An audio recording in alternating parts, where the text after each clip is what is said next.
आप लोग बताऊंगा वेन सर्किट के बारे में। वेन सर्किट का यूज़ क्या होते हैं, कब कब में से यूज़ करते हैं और इसके पार्ट्स क्या क्या होते हैं, पार्ट्स का यूज़ क्या है।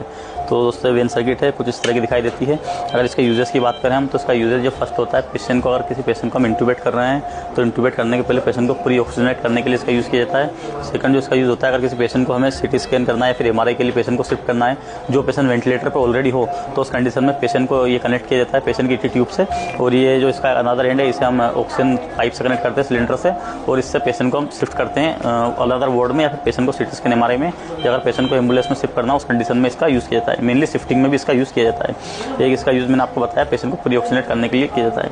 अगर इसका पार्ट्स की बात करें तो इसमें ये फर्स्ट जो आपको दिखाई दे रहा है बैग, इसे हम रिजर्वायर बोलते हैं। इसके अंदर ऑक्सीजन रिजर्व होती है। सेकंड इसमें आपको यहाँ पे कैप दिखाई दे रहा होगा, इस कैप को हम APL कैप बोलते हैं। इससे पेशेंट का जो ऑक्सीजन होता है उसे हम मेंटेन करके रखते हैं। पेशेंट को कितना ऑक्सीजन देना है, कितना नहीं देना, इससे हम यहाँ से कंट्रोल करके रखते हैं। इसमें 2 ट्यूब होते हैं। एक जो ट्यूब होता है आपको मोटा वाला जो ट्यूब दिखाई दे रहा है पाइप, इसे हम पेशेंट के ET ट्यूब, इंट्राट्रेकियल ट्यूब से कनेक्ट करते हैं। और सेकंड जो आपको इसमें ट्यूबिंग दिखाई दे रही है, इस ट्यूब को हम पेशेंट का ये फ्लोमीटर जो होता है इससे कनेक्ट करते हैं।